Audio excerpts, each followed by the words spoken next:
سيد الأنبياء والمرسلين خاتم النبيين سيدنا الممجد بشيرنا المسدد نذيرنا المؤيد المصطفى الأمجد المحمود الأحمد أبي القاسم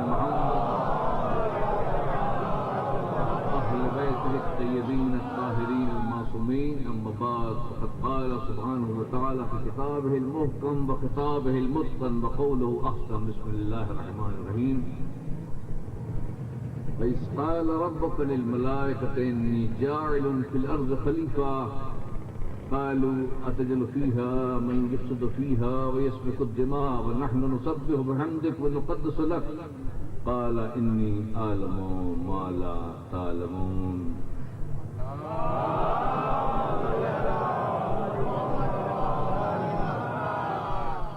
ارشاد ہوتا ہے خداوند عالم کا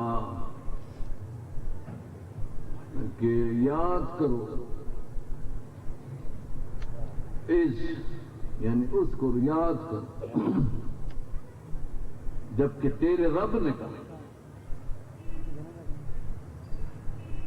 جہاں پر تم کی جگہ کا آئے یعنی رسول مخاطب واحد ہے وہ محبت الہی کی نشانی.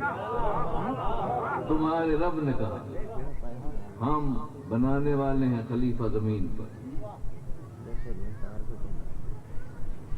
تو فرشتوں نے کہا کیا تو اس کو بنائے گا جو فساد کرے گا خوریزی کرے گا اور ہم تو تیری تسبیح کرتے ہیں اور تیری تقدیس کرتے ہیں. کہا جو میں جانتا ہوں وہ تم نہیں جانتے. وَعَلَّمَ آدَمَ الْأَسْمَاءَ كُلَّهَا ثُمَّ عَرَضَهُمْ عَلَى الْمَلَائِكَةِ فَقَالَ أَنبِئُونِي بِأَسْمَاءِ هَؤُلَاءِ إِن كُنتُمْ صَادِقِينَ قالوا سبحانك لا علم لنا الا ما علمتنا انك انت العليم الحكيم. پھر اللہ نے آدم کو علم دیا اور پھر اسماء کے ساتھ مسمیات مسمى لائے کہ اب بتاؤ. تو ملائکہ نے کہا کہ ہمیں تو اتنا ہی پتا تھا جتنا آپ نے بتایا. یہ لاپتہ سے مستقبل کا پتہ معلوم کرنا انسان کی فطرت ہے، فرشتے کی طینت نہیں ہے. تو پہلا جواب تو یہ تھا کہ جو میں جانتا ہوں وہ تم نہیں جانتے. یعنی بنا تو ہم رہے ہیں تو ہم بہتر جانتے ہیں کس کو. لیکن اگر طلباء استاد سے پوچھیں تو استاد کا فرض کہ وہ سمجھائے. تو پھر بتایا کہ دیکھو علم میں تم مقابلہ کرتے ہو آدم کا یا نہیں. تو کہا نہیں ہم علم میں تو مقابلہ نہیں کر سکتے. تو کہا بس سمجھ لو کہ خلافت تمہیں اس لیے نہیں ملی کہ تم علم میں آدم کے برابر نہیں ہو.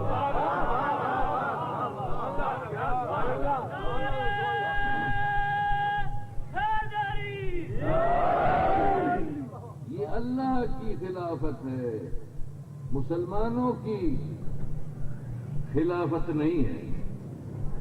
یعنی ہمارا مطلب یہ ہے کہ ہم خلیفۃ المسلمین پر بحث نہیں کر رہے ہیں، خلیفۃ اللہ پر بحث کر رہے ہیں کہ بنیاد علم ہے اور جہاں علم آتا ہے وہاں صلاح ہوتی ہے، فساد نہیں ہوتا. اتحاد ہوتا ہے، اناد نہیں ہوتا. آپس میں رحمت ہوتی ہے، نفرت نہیں ہوتی.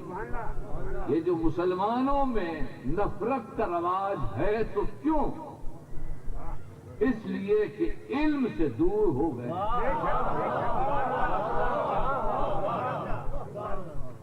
اگر ہمارے پاکستان کے مسلمان پڑھے لکھے ہوتے تو یہ حرکتیں نہیں کر سکتے، چونکہ 80% یہاں جاہل ہیں اور 20% پڑھے ہوئے ہیں، تو ان کو جو چاہتا ہے استعمال کرتا اور ان کو غلط راستے پر لے جاتا۔ ہمارا مطلب یہ ہے کہنے کا کہ ان مجالس سے ہم محبت پھیلا رہے ہیں اور ہم اتحاد کی دعوت دیتے ہیں تمام مسلمانوں کو، اور کسی فرقے کی بات نہیں کرتے، اسلام کی بات کرتے ہیں۔ آپ کے ملک میں قابل فخر ہے، قابل ناز ہے، ہم ساری دنیا میں فخر سے کہتے ہیں کہ یہاں ہندوؤں کے مندر عیسائیوں کے گرجا محفوظ ہیں،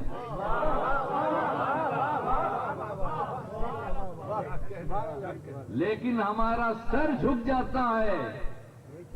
اس پر تو فخر ہے کہ ہندوؤں کے مندر اور عیسائیوں کے گرجا محفوظ ہیں، لیکن ہمارا سر جھک جاتا ہے جب ہمیں خبر ملتی ہے کہ مسجدوں میں آگ لگائی جائے۔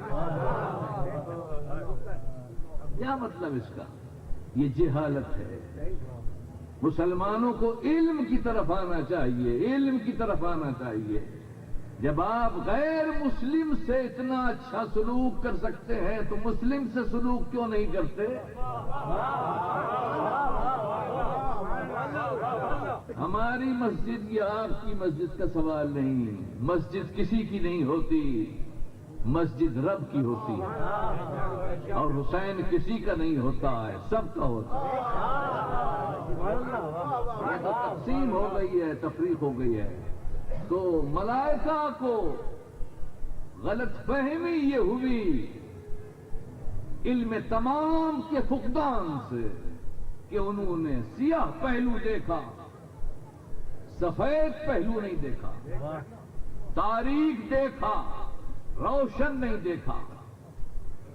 انہوں نے پستی دیکھی، بلندی نہیں دیکھی۔ آدم کے روپ میں انہوں نے بشریت کی دسترازیاں دیکھی، نفخت فیہ من روحی کی سرفرازیاں نہیں دیکھی۔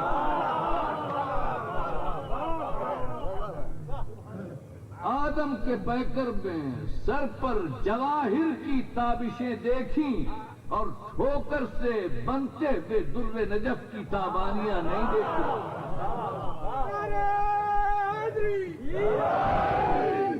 انہوں نے مادیت کی نگاہوں کے جلوے دیکھے اور بصیرت کے آئینے میں سدرۃ المنتہا کی بلندیاں نہ دیکھی۔ انہوں نے کنعان کی بے وفائی دیکھی، نوح کی ناخدائی نہ دیکھی۔ انہوں نے فرعون کی لئیمی دیکھی، موسیٰ کی کلیمی نہیں دیکھی۔ انہوں نے نمرود کی آتش باری دیکھی، ابراہیم کی گلباری نہیں دیکھی۔ انہوں نے ابو لہب کی آتش بجانی دیکھی، ابو النور کی ذوفشانی نہیں دیکھی۔ انہوں نے ابو جہل کی نادانی دیکھی، ابو العلم کی ہمدانی نہیں دیکھی۔ انہوں نے ضعیفوں کی ناتوانی دیکھی، لاپتہ کی جوانی نہیں دیکھی۔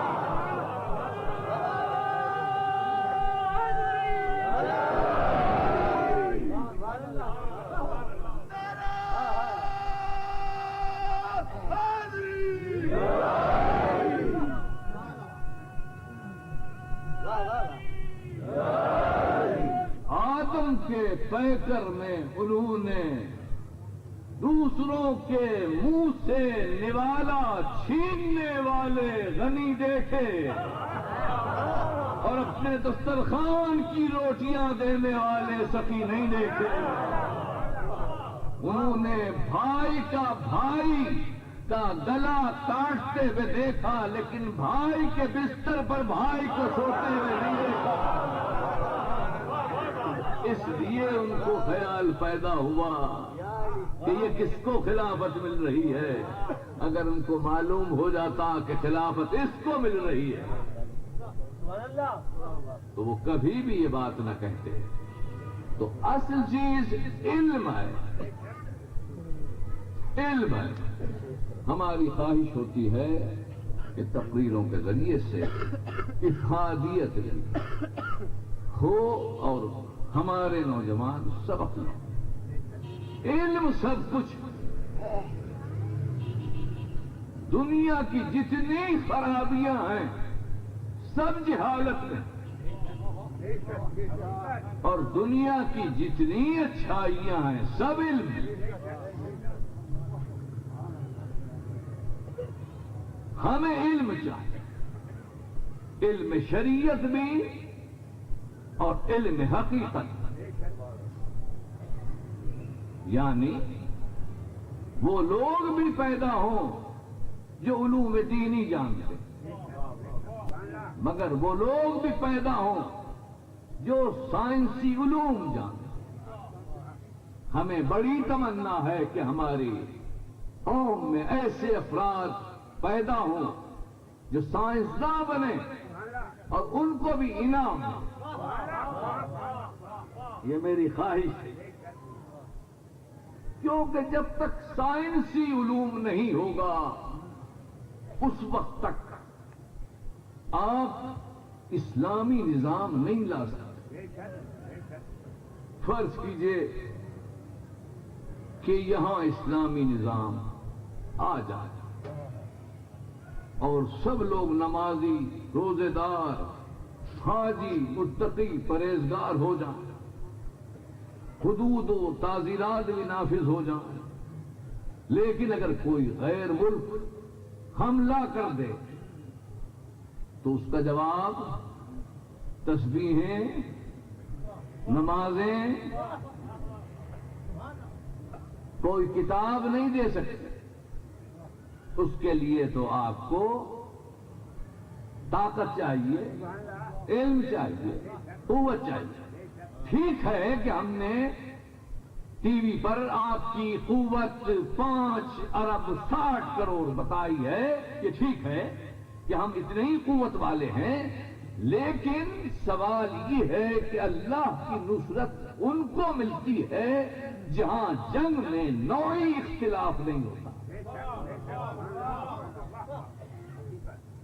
آپ کے ائمہ اور رسول جب بھی لڑے ہیں تو اسی ہتھیار سے جو دشمن کے پاس تھا.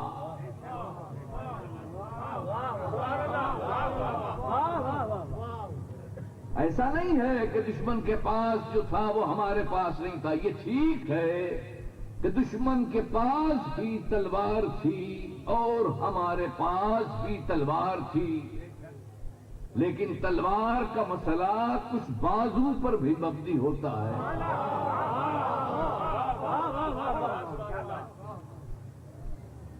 تو اب جب دشمن کے پاس تلوار جاتی تھی تو اس میں وہ کاٹ نہیں ہوتی تھی، اور جب صاحب ایمان کے پاس وہ تلوار ہوتی تھی تو اس کی کاٹ بہت زبردست ہوتی تھی. ایسی ہوتی تھی کہ جس شخصیت نے لاکھوں جنگیں دیکھی ہوں اس نے گواہی دی. ہم اگر کہیں کہ یہ جنگ، یہ تلوار ایسی ہے تو ہماری عمر کیا؟ جس نے لاکھوں جنگیں دیکھی ہوں آدم سے لے کر احد تک، وہ کہتا ہے، میں پہلا جملہ نہیں کہوں گا کیونکہ میرا موضوع نہیں ہے، وہ کہتا ہے کہ لا سیف الا ذوالفقار.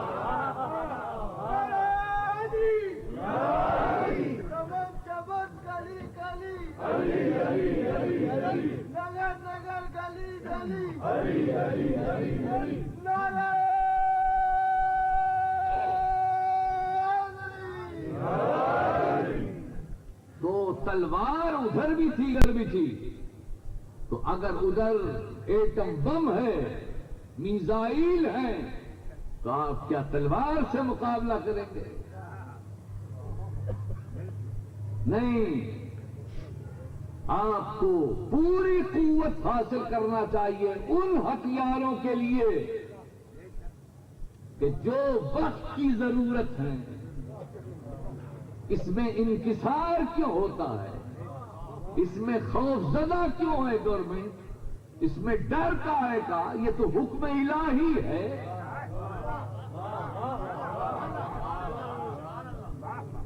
ایٹمی قوت حاصل کرنا ہمارا ملکی ضرورت کا مسئلہ نہیں، شریعت کا مسئلہ ہے۔ اس لیے ہمیں وہ حاصل ہونا چاہیے تاکہ ہم اس کا مقابلہ کر سکیں۔ لیکن سائنسی علوم ترقی اسی وقت کرتے ہیں جبکہ ملک میں فکر و نظر کی آزادی ہوتی ہے، جہاں ذہنوں پر پہرے بیٹھے ہوں اور لبوں پر قفل لگایا جائے وہاں سائنس پنپ نہیں سکتی۔ سائنس وہیں پنپتی ہے جہاں آزادی ہوتی ہے، جمہوریت ہوتی ہے۔ انسان اگر کچھ کہے تو اس پر فتوے نہیں لگتے۔ تنزل کا راز مسلمانوں کا یہی ہے کہ کوئی بات کی، یہی لاؤڈ اسپیکر جو ہے انہی مولویوں نے کہا تھا کہ اس پر اذان جائز نہیں ہے، اور اس کے بعد اب بغیر لاؤڈ اسپیکر کے نماز نہیں ہوتی۔ اب جزو اذان بھی ہے، جزو نماز بھی ہے۔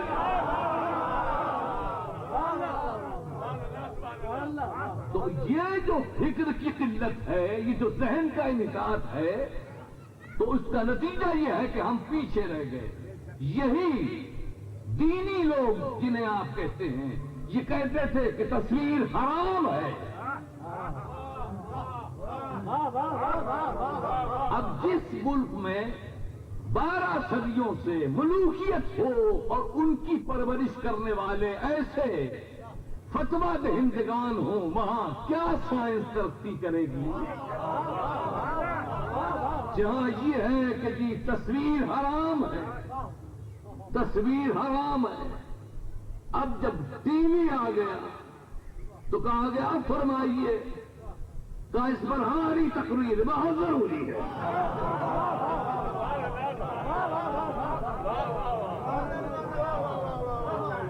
اب آپ دیکھیے کہ اب اس سے آپ میں جو بتا رہا ہوں یہ ذہنی سفر جو ہے کہ فتوے لگتے رہے، تو جب مسلمان بچوں کو معلوم ہوگا کہ تصویر حرام ہے تو وہ ٹی وی کیوں بنائیں گے؟ جب لاؤڈ اسپیکر دین میں نہیں ہے تو وہ کیوں بنائیں گے؟ تو اس علمی حلقے نے، جس کو دینی حلقہ میں کہتا ہوں، ملاؤں کا حلقہ، انہوں نے سائنس روک دی۔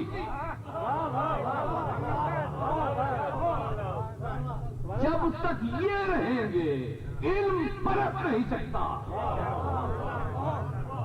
کیونکہ ان کا اور ملوکیت کا چولی دامن کا ساتھ ہے۔ ملوکیت کی بھی خواہش یہی ہے کہ اذان ہو، نماز ہو، روزے ہو، حج ہو، لیکن علم کا نام نہ۔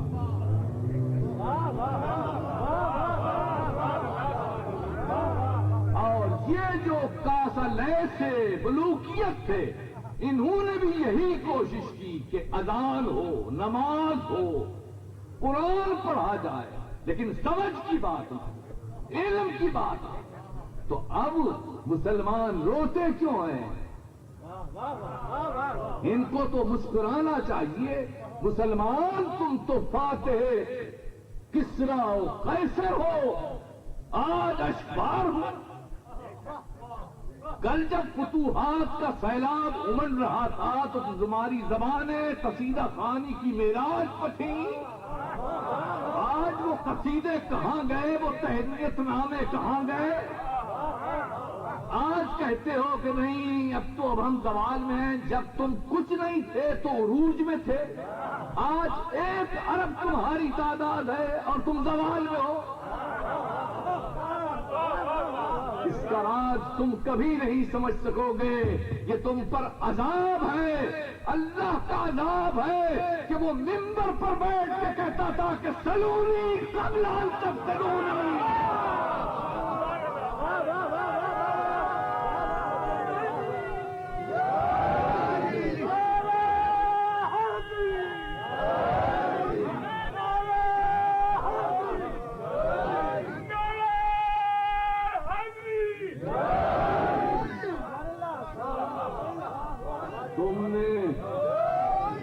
غنیمت کی جلووں میں اس کی بات نہیں سنی.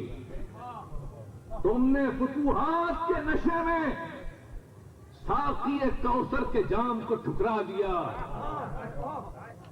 تم نے جو علم کی بات کر رہا تھا ادھر توجہ نہیں کی، مال کی طرف دیکھا. آج تم بھگتو اس لیے کہ تم نے کفران نعمت کیا ہے، اور کفران نعمت کی سزا یہی ہوتی ہے. وہ جب منبر سے کہتا تھا کہ مجھ سے پوچھو جو کچھ پوچھنا ہے تو کیوں نہیں پوچھا؟ تم کہتے ہو کہ آج مسلمان 1 ارب ہیں لیکن در بدر ہیں. کیوں نہ در بدر ہو؟ جب در پر نہیں آئے تو یہی ہوگا.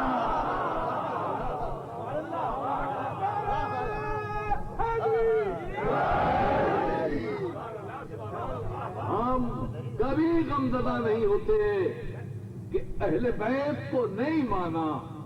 بہت اچھا کیا کہ نہیں مانا. اہل بیت کو کوئی فرق نہیں پڑا.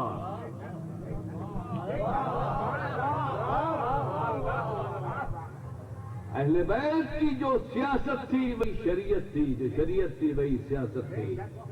ان کو کوئی فرق نہیں پڑا. تمہیں فرق ہوا، تم پیچھے رہ گئے. ساری دنیا پر تمہارا قبضہ تھا لیکن تم علم نہیں پھیلا سکے. کیوں؟ تم نے تو پہلے ہی علم سے اپنا رشتہ توڑ لیا تھا.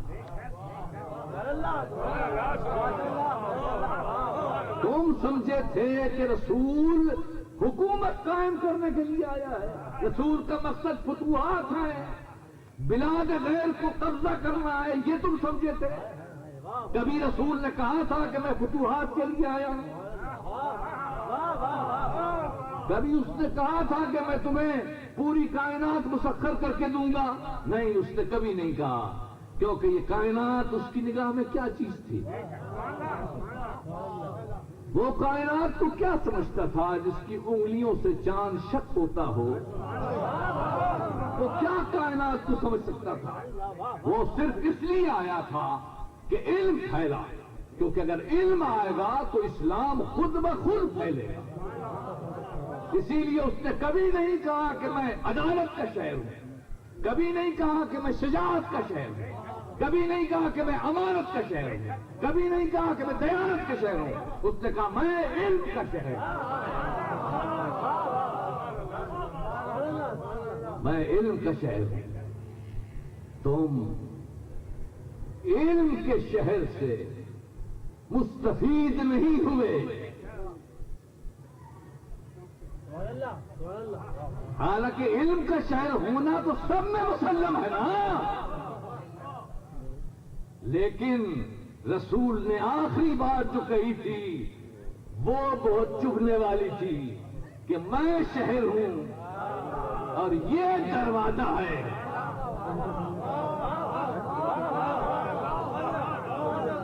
دروازے کی وجہ سے شہر چھوڑ دیا.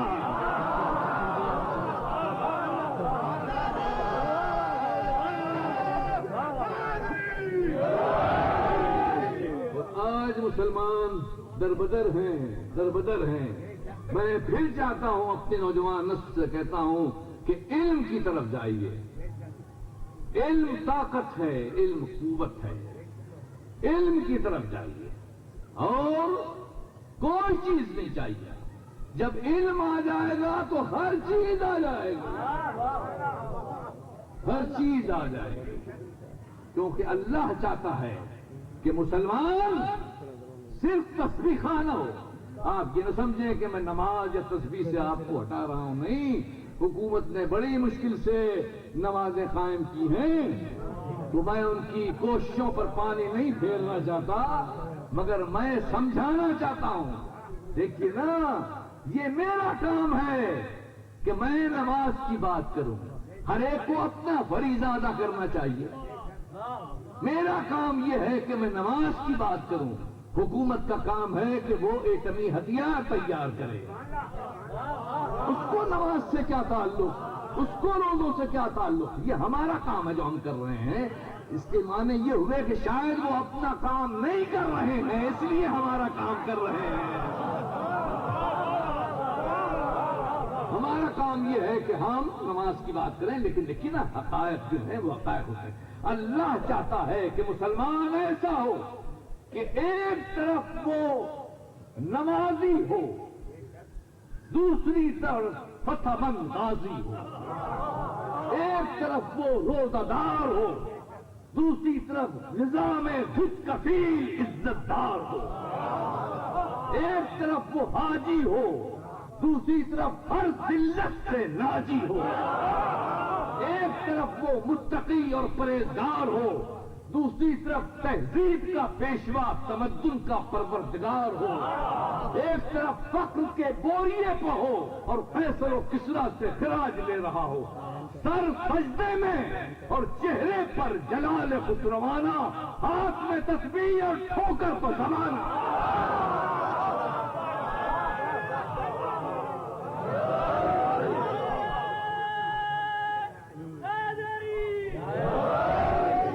ایسا مسلمان چاہیے۔ اسلام کو صرف نمازی نہیں چاہیے، صرف تسبیح خواں نہیں چاہیے، معتدل چاہیے، متوازن چاہیے، وہ فروع دین بھی جانتا ہو، اصول دین بھی جانتا ہو اور تمدن کے طریقوں سے بھی واقف ہو۔ اس لیے تمدن کے طریقوں سے واقف نہیں ہے کہ اجتہاد ختم کر دیا، اجتہاد ختم کر دیا، اس لیے ان کو کوئی پتہ نہیں کہ اس دور میں اسلام جو ہے کیسے آیا۔ میں کہتا ہوں کیا آپ سمجھتے ہیں کہ کوششیں نہیں ہو رہی ہیں؟ حکومت نے چیلنج کیا سارے مولویوں کو کہ کوئی دستور بناؤ، یا نفاذ شریعت تو کہتے ہیں، مگر کوئی ایسا ابھی تک خاکہ دریافت نہیں ہوا ہے پاکستان کے لیے۔ اب آپ یہی کہہ سکتے ہیں نا کہ فتوی عالمگیری نافذ کر دیجئے، تو بادشاہوں کی شریعت پاکستان میں نہیں چلے گی۔ آپ بنائیں، 38 سال ہو گئے پاکستان میں، آپ اجتہاد کریں، مگر آپ کہتے ہیں اجتہاد تو ہم نہیں کر سکتے۔ اجتہاد اس لیے نہیں کر سکتے کہ آپ بے علم ہیں، جہاد اس لیے نہیں کر سکتے کہ آپ ثابت قدم نہیں۔ کریں کوشش، علمی کوشش ہونا چاہیے۔ ہم علی سے اور اہل بیت سے کوئی محبت نہیں رکھتے، لیکن اہل بیت جو ہیں وہ ہماری ضرورت ہے۔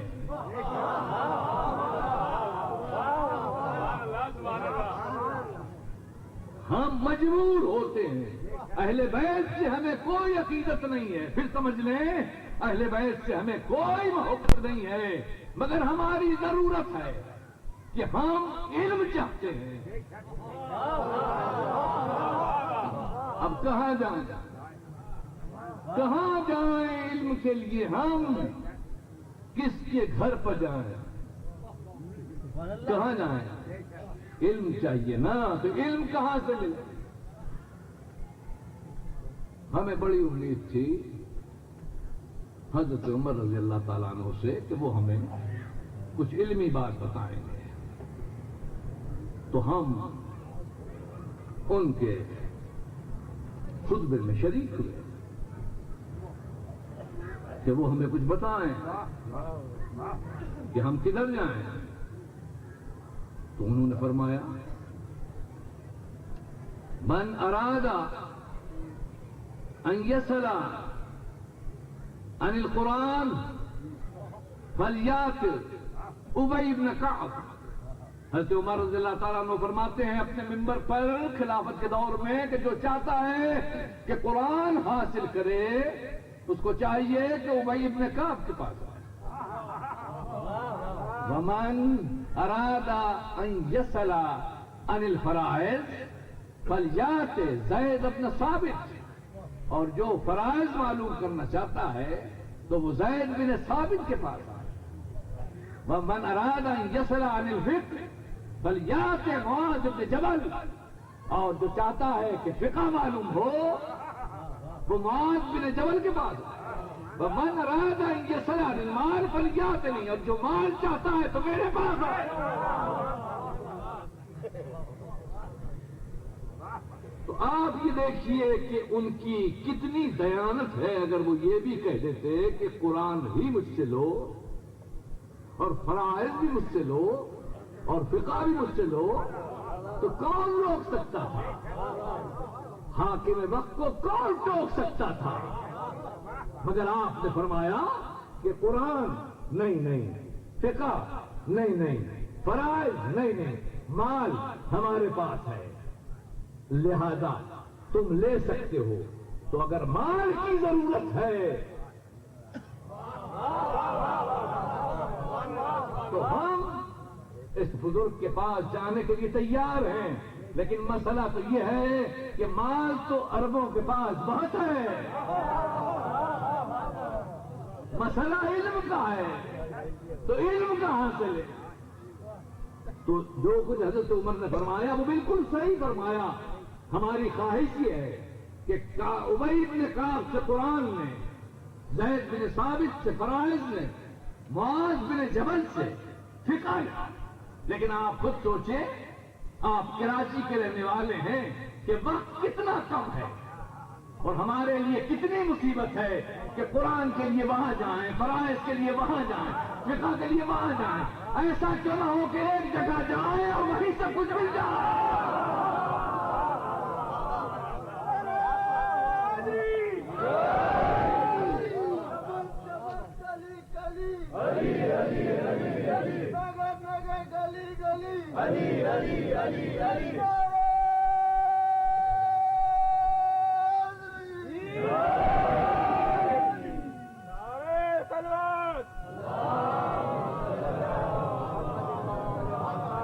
اور اسی لیے حضور نے فرمایا تھا کہ انا مدینۃ العلم وعلی بابها. میں علم کا شہر ہوں اور علی اس کا دروازہ ہے. تو اب جو کچھ لینا ہے آپ کو، آپ چاہیں تو ابی کے پاس جائیں، ہم اعتراض نہیں کریں گے. ہم تو آپ کا وقت بچانا چاہتے ہیں. آپ یہاں آئیں، آپ کو سب کچھ مل جائے، کیونکہ یہ جتنی چیزیں ہیں علم کے دائرے میں آتی ہیں. آپ کو سب کچھ مل جائے گا. اسی لیے فرماتے ہیں کہ ھذا سخت العلم، ھذا لعاب رسول اللہ، زقني رسول الله زقا. لو سنيت لي وسادا لافتيت اهل التوراة بتوراتهم واهل الانجيل بانجيلهم واهل القرآن بقرآنهم حتى قالوا صدق علي وما كذب. یہ علم کا سمندر ہے، یہ لعاب رسول ہے.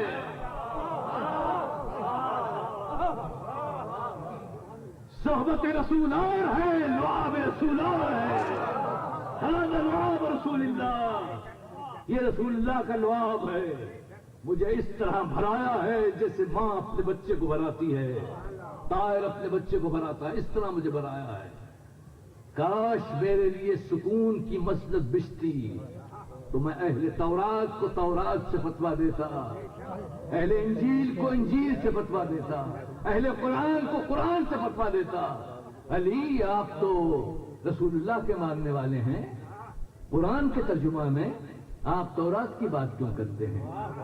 آپ انجیل کی بات کیوں کرتے ہیں؟ آپ تو یہ کہتے ہیں کہ میں سب کو قرآن سے فتویٰ دیتا. تو آپ کہیں گے جہاں علم آتا ہے عدالت آ ہی جاتی ہے.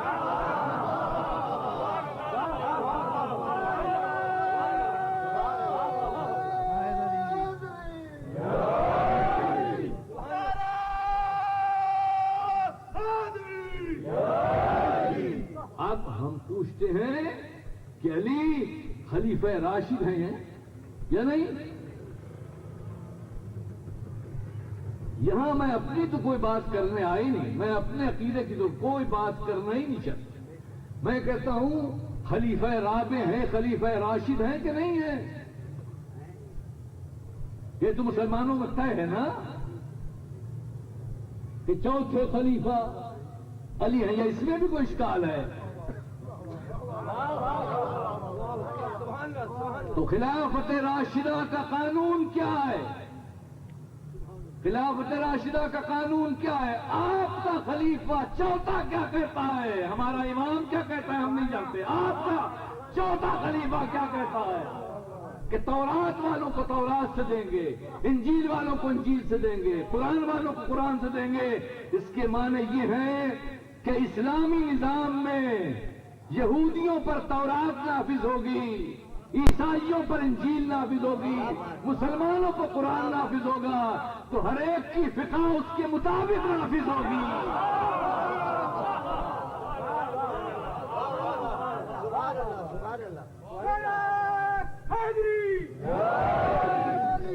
یہ قانون ہے کہ آپ یہ نہیں کر سکتے کہ آپ کسی ہندو کو، کسی عیسائی کو، کسی یہودی کو قرآن پڑھانے لگے۔ یہ کوئی دین کا کام نہیں، یہ خلاف عدل ہے، خلاف قرآن ہے۔ لا اکراہ فی الدین، دین میں کوئی جبر نہیں ہوتا، دینیات میں کوئی جبر نہیں ہوتا۔ لا اکراہ فی الدین۔ تو آپ کیسے کر سکتے ہیں؟ ہر ایک جو ہے وہ اپنے عقائد کے مطابق چلے گا، اپنی شریعت کے مطابق چلے گا۔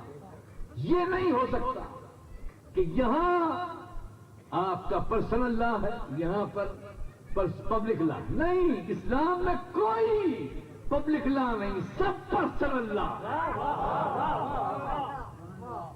ہم اسی راستے پر چلیں گے جو ہمارے عقیدے کے مطابق ہے،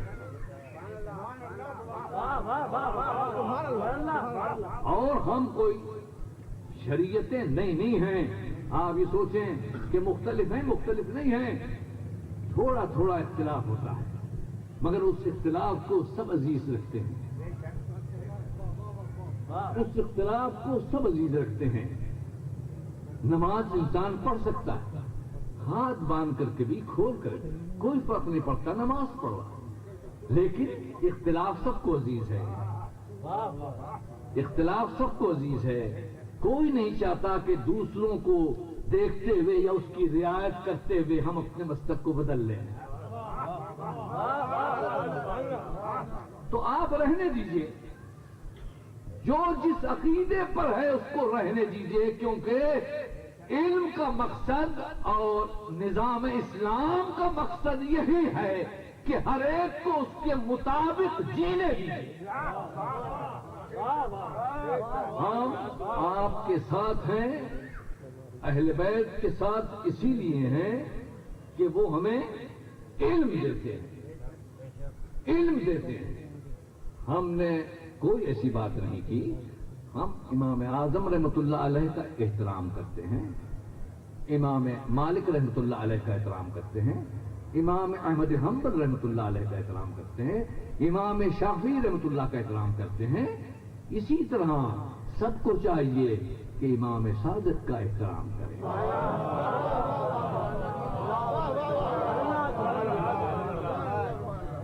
ہم کسی کے خلاف نہیں ہیں، ہم سب جو ہیں وہ ان ائمہ اربعہ کا بہت معترف ہے کہ انہوں نے کام کیا، اور ایسا کام کیا کہ اس کے بعد کوئی کام نہیں ہو سکا۔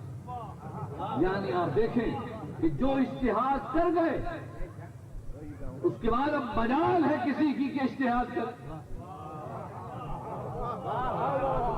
ایسے عالم تھے، ایسے فاضل تھے۔ اب جب لوگ کہتے ہیں کہ پاکستان میں اجتہاد ہو تو خود ہر مکتبہ فکر کے لوگ کہتے ہیں کہ ہم کیا امام اعظم ہیں، ہم کیا امام شافعی ہیں، ہم کیا امام مالک ہیں، ہم کیا امام احمد حنبل ہیں۔ اتنی بلندی ہے کہ صدیاں گزر گئیں، ان کا عروج ایسا ہے، ان کی عظمت ایسی ہے کہ کوئی اجتہاد کی جرات نہیں کرے۔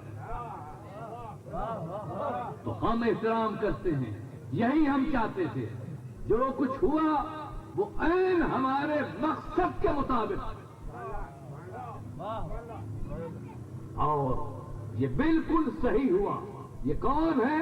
ائمہ اربعہ، 4 ائمہ، امام مالک، امام شافعی، امام حنبل اور امام ابو حنیفہ رحمۃ اللہ علیہم.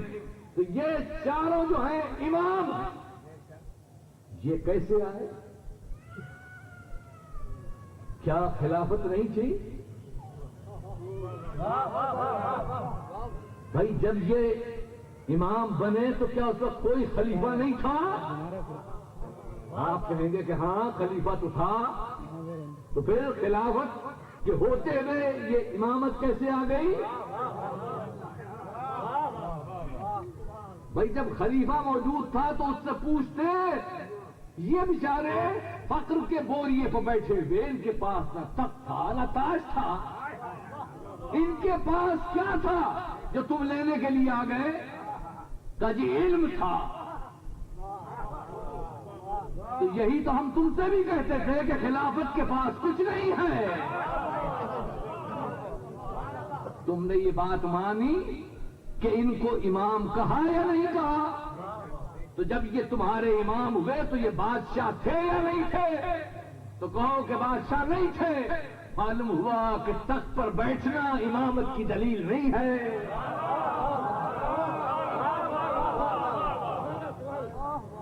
تخت پر بیٹھنا امامت کی دلیل نہیں ہے. جتنے تھے سب فقر کے بوریے پر تھے، مگر اللہ نے جلال علم کے خلافت کا چراغ گل کر دیا اور اپنی امامت اتنی روشن کی کہ آج تک ہزاروں ان کے پیروکار، لاکھوں موجود ہیں.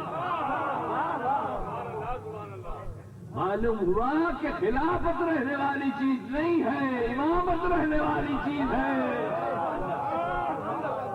تو ہم تو بہت خوش ہیں کہ ہمارے بھائیوں نے ہمارے ساتھ بہت اچھا سلوک کیا.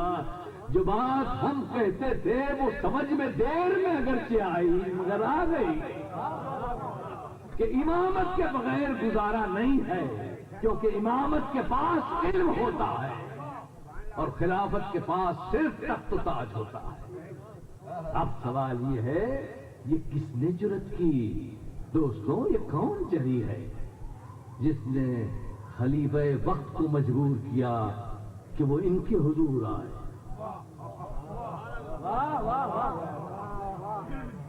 یہ کون جری ہے جس نے خلیفہ وقت کو مجبور کیا کہ ان کے حضور آئے؟ اطیعوا اللہ واطیعوا الرسول واولی الامر منکم. تفسیر تو یہی تھی نا کہ جو صاحبان حکومت ہیں ان کی اطاعت کرو. اب یہ تفسیر کہاں گئی؟ یہ تفسیر کہاں گئی؟ تو جاؤ منصور کے پاس، جاؤ ہارون کے پاس، جاؤ صفا کے پاس، جاؤ امین کے پاس، جاؤ متوکل کے پاس. یہ امام کہاں سے آ گئے؟ یہ خلافت کو کس نے جھکا دیا؟ تب یہ احسان مانو کہ یہ احسان حسین ابن علی کا ہے.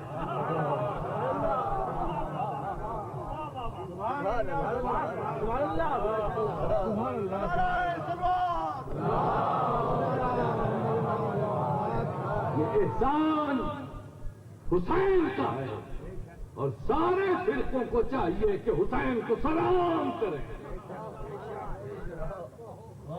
یہ مجلس ہمیں نہیں کرنا چاہیے تھی، یہ ان کو کرنا چاہیے تھی جو امامت کے قائل ہوئے. ورنہ سوال ہی نہیں پیدا ہوتا. جب حاکم وقت ہے تو پھر شریعت بھی اس کے پاس ہے. مگر نہیں، تم نے کہا کہ نہیں، شریعت تو بوریا نشین کے پاس ہوگی. ٹھیک ہے، حکومت کسی کے پاس ہو مگر امامت بوریا نشین کے پاس ہوگی. ٹھیک ہے نا؟ یہ کس نے تصور پیدا کیا؟ کون تھا جس نے حکومت کے ہاتھ سے شریعت چھینی؟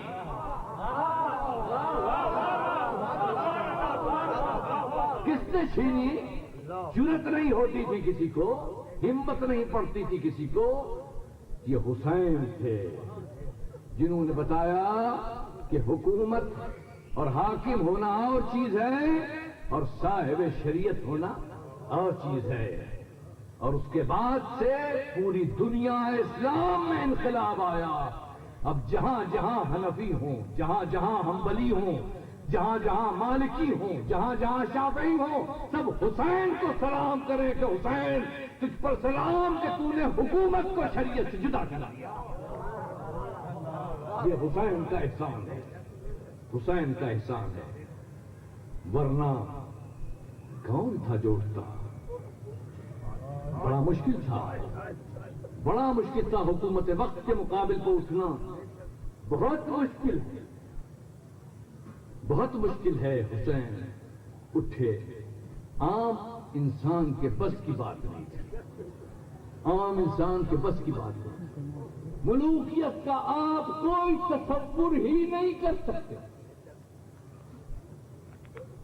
کہ ملوکیت میں کتنی سختی ہوتی، کتنا تشدد ہوتا، علم کی کتنی دشمن ہوتی ہے. بات نہیں کرنے دیتی، گفتگو نہیں کرنے دیتی، تفصیل بیان نہیں کرنے دیتی. عبداللہ ابن عباس نے یہی تو کہا تھا حاکم وقت نے. عبداللہ ابن عباس قرآن پڑھتے ہو؟ کہا کیوں نہ پڑھیں. کہا تفصیل بھی بیان کرتے ہو؟ کہا کہ ہاں کیوں. کہا نہیں تفصیل بیان نہ کرو. کہا قرآن تو ہاشمیوں کیا اترا اور تفصیل ہم بنی امیہ سے. تو عالم یہ تھا، عالم یہ تھا. اس وقت حسین اٹھے جب کوئی پوچھ نہیں سکتا تھا، کوئی بول نہیں سکتا تھا. اس وقت حسین اٹھے. اور اسی لیے آپ دیکھیں کہ پھر کسی امام نے، لوگ پوچھتے ہیں کہ کسی امام نے پھر کربلا تازہ کیوں نہیں کی. کہتے ہیں کہ آپ کے سارے امام چپ ہو گئے، شاید ڈر گئے. نہیں، ڈرنے کی کوئی بات نہیں. ڈر اور خوف تو امام کے پاس ہوتا ہی نہیں. جو مطلب تھا وہ حسین نے ادا کر دیا. یعنی یہ کہ حسین نے بتایا کہ یزید حاکم ہے، شریعت کا نمائندہ نہیں ہے. اب ساری دنیا جو ہے کوئی یزید کا طرفدار نہیں ہے، کوئی یزید کا خیر خواہ نہیں ہے. یہ چند جو یہاں کراچی میں اور پاکستان میں آپ کو یزیدی دکھائی دے رہے ہیں، یہ کچھ بات نہیں ہے. ان کی کتابیں کہاں جائیں گی؟ ان کی تفسیریں کہاں جائیں گی؟ ان کا علم کلام کہاں جائے گا؟ یہ تو اس لیے پیدا ہوئے ہیں ہمیں جلانے کے لیے، اور سوچتے ہیں کہ یہ مشتعل ہو کر کچھ کریں گے. ہم کچھ نہیں کہیں گے، ہم کچھ نہیں کہیں گے. ہم تو مشتعل ہونے لگے. آپ یزید پر علیہ الرحمہ کہیں، علیہ السلام کہیں، ہمیں مشتعل ہونے کی کیا ضرورت؟ اس لیے کہ آپ کہتے ہیں کہ جی مسلمان تھا تو نجات تو ضروری ہے. یزید مسلمان تھا تو نجات تو ضروری ہے، کیونکہ حدیث ہے کہ جو لا الہ الا اللہ کہے وہ داخل جنت ہوگا. تو ٹھیک ہے، یزید کو جنت میں داخل کر دیجئے، ہمیں کوئی تکلیف نہیں، جانے دیجئے یزید کو. یزید جنت جائے گا قتل حسین کے بعد بھی. ہاں جناب مسلمان ہے تو ٹھیک ہے. اگر قتل کے بعد جنت جا سکتا ہے تو اگر ہم کسی کو یوں کچھ کہہ دیں، اگر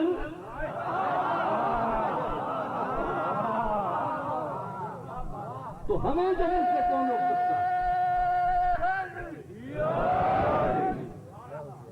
یہ تو آپ مسلمانوں کو تباہی کی طرف لیے جا رہے ہیں، مسلمانوں کو بربادی کی طرف لیے جا رہے ہیں، اپنے نوجوانوں پر ظلم کر رہے ہیں. یزیدیت بن پہ ٹھیک ہے، نتیجہ یہ ہوگا کہ لوگ دوسروں کو قتل کریں گے. آپ تو اپنے نوجوانوں کو تباہ کر رہے ہیں، یزید کو بچا کر آپ بچ نہیں سکتے.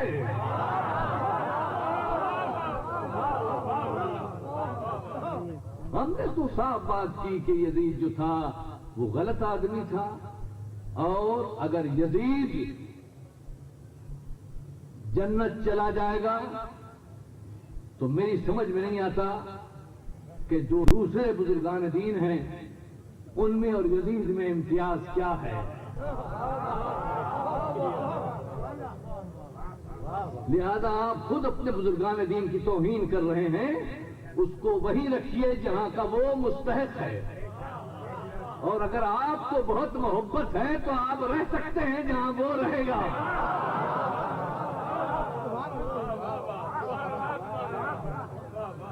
یہ حسین کا احسان ہے، اس کو مانیے۔ حسین میرے نہیں ہیں، کسی فرقے کے نہیں ہیں، حسین نے صرف اسلام پر جان دی ہے۔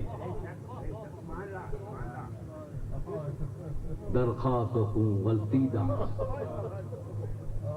بس بنائے لا الہ گردی داس۔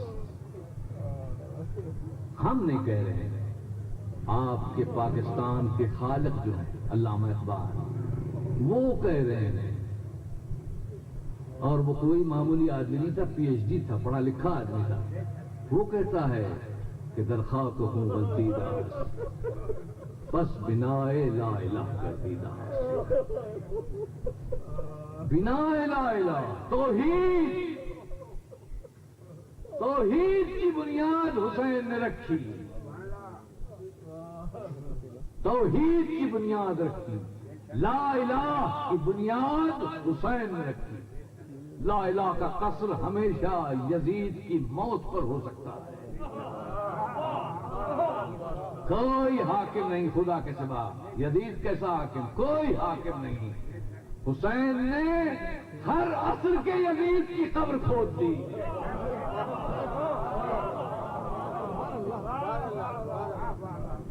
اب صرف حسین ہی کی وہ قبر رہے گی جو حسین نے اپنے ہاتھوں سے بنائی، بس وہ قبر رہے گی اور حسین رہے گا، حسین رہے گا۔ اس کو کوئی روک نہیں سکتا، اس کو کوئی نہیں روک سکتا۔ میں نے بہت اس پر توجہ کی ہے کہ حسین کا ذکر کیوں باقی ہے، اس کو باقی نہیں رہنا چاہیے۔ کسی طرح کوئی جواز نہیں، کوئی جواز نہیں، حسین کے ذکر کے بقا کا کوئی جواز نہیں۔ آج آپ دیکھ لیں کہ 9 سال ایک حکومت کو ہوتے ہیں، اس کے پہلے بھی کوئی حکمران تھا، کہیں پتہ چلتا ہے آپ کو ٹی وی سے، ریڈیو سے کہ 9 سال پہلے کوئی یہاں حاکم تھا؟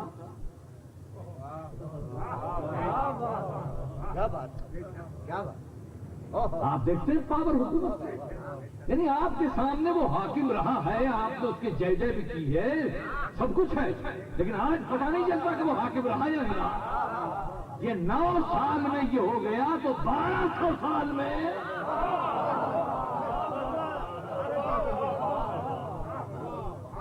کتنی سختی تھی کہ حسین کا نام نہ لیا جائے، حسین کی قبر کا نشان نہ رہے، حسین ختم ہو جائے، مگر حسین جو ہے وہ اب کہاں؟ آپ پتا عشرے کہاں کہاں ہوتے ہیں؟ سارا مغرب، سارا امریکہ حسین کے نعروں سے گونج رہا۔ اور میں نے تو حسین کی عظمت محسوس کی روس میں، جہاں خدا کو کوئی نہیں مانتا، خدا کو کوئی نہیں مانتا، تو مجھے دکھایا گیا باکو میں کہ دیکھیے یہاں عاشورے کے دن 50,000 عزادار آ کر قمازانی کرتے ہیں۔ میں نے کہا حسین، جہاں خدا کا نام نہیں لیا جاتا وہاں تیرا نام ہے۔ یہ جزا ہے حسین کو ملتی ہے خدا سے کہ تم نے اپنی کمائی دے دی، میں نے ساری خدائی دے دی۔ جا حسین، سب کچھ تیرا ہے۔ اب گلی گلی ذکر حسین ہے، ہر جگہ ذکر حسین ہے، ہر امریکہ میں بھی ذکر حسین ہے، افریقہ میں بھی ذکر حسین ہے، روس میں بھی ذکر حسین ہے، مگر اس ذکر کے لیے حسین وجہ یہ بھی ہے کہ آپ نے قربانی بھی لاجواب دی ہے۔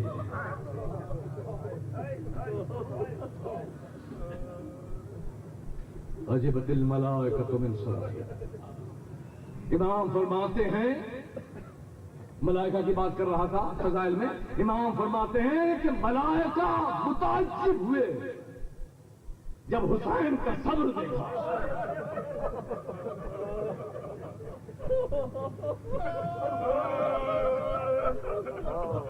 صبر حسین کی کوئی حد ہے؟ ملائکہ متعجب ہوئے. یقیناً علی کی شجاعت اور علی کے ذوالفقار کو دیکھ کر امین وحی کو یقیناً تعجب ہوا اور انہوں نے اقرار کیا، لیکن صبر حسین دیکھ کر ملائکہ متعجب ہو گئے کہ ایسا بھی ہو سکتا کہ ابھی بھتیجے کی لاش اٹھائی نہیں کہ جوان بیٹے کو بھیج رہے ہیں، جوان بیٹا آیا نہیں کہ بھائی کو سبقہ بنا رہے ہیں، وہ پلٹا نہیں کہ علی اصغر کو گود میں لیے چلے آ رہے ہیں. اللہ، کیا شان ہے تیری حسین، کیا شان ہے، کیا شان ہے.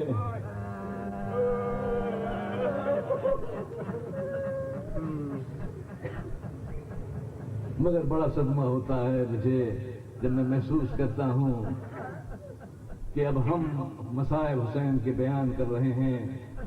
ہمارا 1400 سال کا فاصلہ ہے. اگر یہ مصائب ہمیں ذاکر اول سے ملتے، بیمار کربلا سے ملتے تو بڑا سرمایہ ہوتا، بڑا سرمایہ ہوتا. مگر بیمار کربلا کو موقع ہی نہیں ملا. سخت پابندی ہے کہ کوئی شخص بھی سجاد کے پاس نہ جائے.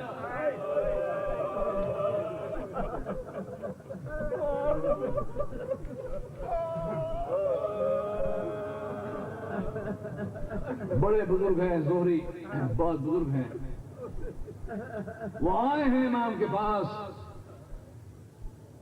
اور کہا یہ ابن رسول اللہ، فرزند رسول، میرے کیا تقریب ہے، خوشی ہے، آپ تشریف لائیں. زہری بات یہ ہے کہ کربلا کے بعد ہم نے خوشیوں میں شرکت چھوڑ دی ہے. کہا فرزند رسول اگر کہیے تو میں آپ کے باپ کا ذکر قائم کروں. کہا ہاں اگر ایسا ہے تو ہم آ جائیں گے. زہری کہتے ہیں کہ امام تشریف لائے اور امام بیٹھے ہوئے تھے. جب ذکر حسین کی مجلس ختم ہوئی تو امام صدر مجلس نہ تھے بلکہ پائیں پا آخری سبھا میں بیٹھے ہوئے تھے. میں نے کہا فرزند رسول کیا ہوا؟ کہا تمہیں نہیں معلوم کہ یہاں کون کون آئے تھے؟ اس سے ہمارا عقیدہ ہے کہ مجلس حسین میں ارباب بھی آتے ہیں. بس آخری جملے، آخری جملے.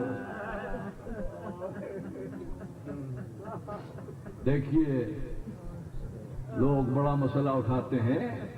سوال یہ ہے کہ جس سے میں نے کہا کہ ذکر حسین معجزہ ہے، اس کو نہیں ہونا چاہیے، مگر نہیں، یہ تو اس نے کہا جس کا قول غلط نہیں ہو سکتا، جس کا قول غلط نہیں ہو سکتا.